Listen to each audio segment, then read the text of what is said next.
There is something special about February. It seems like a time when certain brands like to release cameras, perfect for travel. Perhaps it's to get a jump on the busy travel season. Or perhaps they're just conspiring to punish me, the Canadian without a travel budget, the Torontonian stuck in Toronto.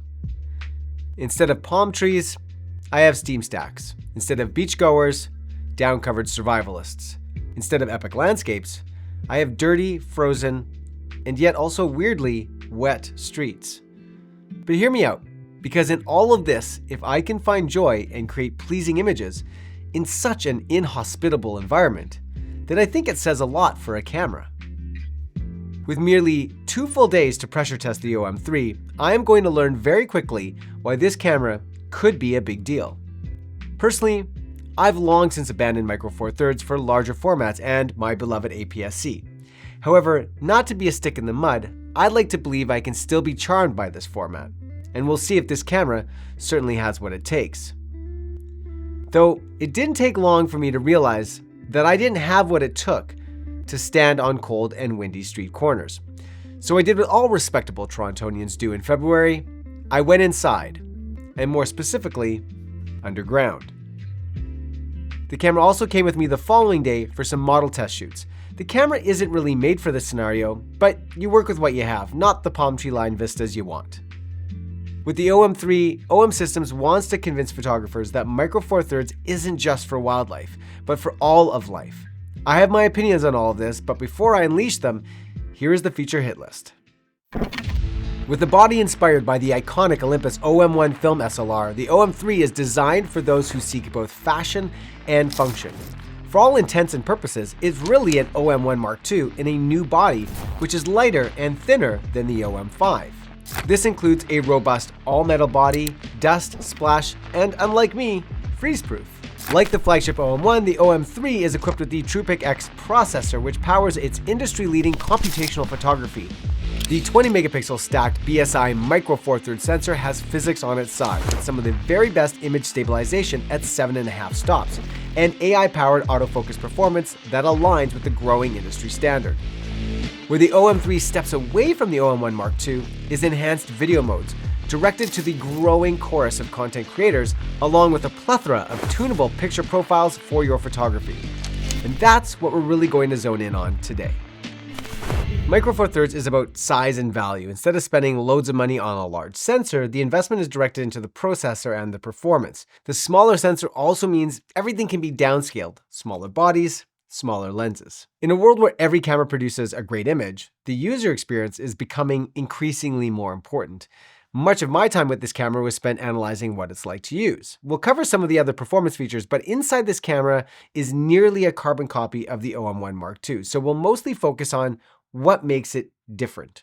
And I'll start with handling, because this is the reason to buy this camera. It is by far the lightest and most compact interchangeable camera I think I've ever used. You can have it over your shoulder for an entire day and barely notice it. The shift to the vintage film aesthetic isn't without its critics, who see more value in wheels and buttons over knobs and dials. But when it comes to assessing the most important features in this camera, I actually find it quicker and more satisfying through the dials. The dials are very intelligently placed and sized, so that even I, who is not particularly familiar with OM system cameras, found it immediately intuitive and comfortable. This includes a front knob to select between different creative photo profiles. Now, I still don't love digging through quick menus or remembering what button I mapped to what, but give me a big dumb dial and it just makes everything so much quicker. This also makes it easier to manipulate with gloves on, until of course you have to press one of the tiny buttons on the back. Now let's move on to the feature set. For those of you who aren't familiar with the computational features of OM system cameras, here's a quick rundown. You start with high resolution modes, which are 50 megapixels for handheld and 80 megapixels if placed on a tripod, with 14-bit RAW files for extra grading range. In my view, this feature has improved in the last 5 years or so.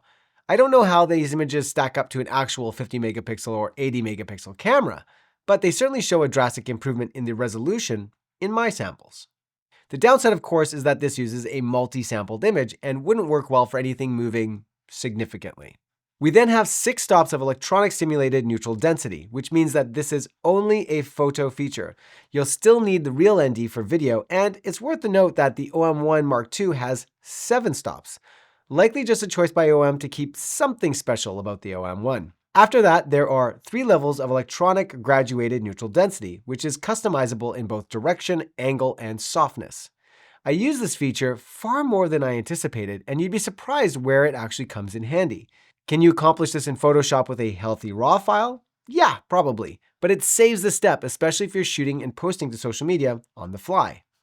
Then there is focus stacking, which is great for macro or landscape. Now, I didn't have any lenses at the time that supported it, but I'm sure you get why it's a useful feature. And finally, multiple exposure mode for making fun shots like this.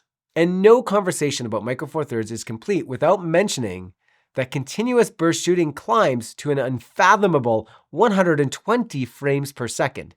But honestly, who has time to go through that many photos? Nonetheless, it's there if you want it. For photography, the standout feature on this camera is the Creative Dial. Pulled from the Olympus Pen F, it has its detractors, but I love it. It's really nice, and it's a quick way to achieve a unique and filmic look, which also includes a very high degree of customization. Let me show you what I mean by that. Once you switch to color or monochrome, a color wheel comes up. Now you can ignore it if you already like the presets, but you can also change them. There are 12 color points with a variability of plus or minus 5 points in saturation. The only thing you can't do is swing the hue or phase, meaning when I say cyan, can I push it closer to blue or green? And the answer is no. The color phase is locked. Otherwise, you still have enough control to replicate most of your favorite film stocks, even in a way that Fujifilm doesn't allow. Monochrome treats the custom wheel like a color filter, allowing you to affect different wavelengths of light, a fairly handy and much used aspect of black and white photography. Let's now move on to video. In the world of content creation, OM system likely ranks fairly low on the camera choice, unless of course, if you have maybe a wildlife channel. So what I believe OM Systems is saying by improving video functionality with the OM-3 is, hey creator class, our camera does cool video now too, you know. Considering their Micro Four Thirds co-authors Panasonic have long had cameras that helped usher in the movement, it's a little surprising that OM Systems sat on advanced video functions for as long as they did, but also unsurprising because of how narrow-focused OM cameras have been for wildlife photographers. It's as if OM System is trying to play a little catch-up, lest it become irrelevant. There are some new features that sets the OM-3 apart from the OM-1 Mark II. Nothing groundbreaking, but there are 2 new gamma curves in the 8-bit mode, Cinema 1 and Cinema 2. You also still have a flat profile and OM Log 400, as well the ability to shoot video in any one of the photo picture modes, which I think is great. In 10-bit mode, you still have the OM Log and Hybrid Log Gamma. The only real takeaway for me here is that, unsurprisingly, 10-bit log looks nice, and 8-bit is noticeably less detailed. I don't personally see any value in offering log in 8-bit, but it's there if you want softer images and ones that have less latitude. The OM-3 also introduces S&Q mode, which is lovely and saves the step of converting in post, and possibly one of the last cameras to offer this function. Overall, I quite like the look of the video in this camera and the variety of options that it gives you. If you make travel videos, this is a great camera choice and it blends in nice with whatever your attire is.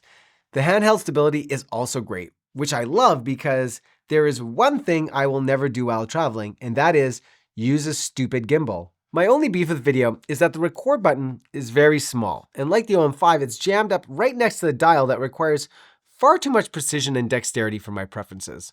It would have been nice if they elevated this even a little bit just to make it easier to press and set it apart from the function button next to it. Here are my final thoughts. It all comes down to who this camera is for. My instinct is that they, OM System, are aiming at the same kind of users who like what Fujifilm is doing. Most notably, those who ran in droves for the X100-6. But that camera is a fixed lens, so we really should be comparing it to the X-T5, which does cost less, but APS-C lenses will be larger, and the camera won't be as fast. Plus, you're going to lose all those computational features. While Fujifilm has great film simulations, you still don't have that extensive recipe control that you get with OM System. Those whose hearts are set on full frame, well, you're going to be relegated to the Nikon ZF, which is a beast of a camera, weighing more than any of my film cameras of the same size. This is what running in the opposite direction of compactness gets you. Staying in Micro Four Thirds, but going with Panasonic offers real no aesthetic equivalent. But if you were a video-focused shooter, then certainly the GH7 is more or less the same price and infinitely better for video, though a significantly beefier and significantly less fashionable body. Simply put, this is a beautiful and reactive imaging system that puts your investment into ease of use instead of field of view. The lighter, smaller, and more stylish you make the camera, the more the photographer will take it with them. And the weather sealing ensures that you don't have to worry about the conditions wherever you're going. It's also ideal for those already lensed up in the OM system world, but looking for a more suitable travel and lifestyle camera. Micro Four Thirds is really for those who are just simply tired of lugging around heavy and garish technical looking cameras. This camera is a real treat to carry around and will likely spawn a lot of creativity wherever you go, even if you can't go anywhere nice. For me, for now, I'm out. Peace.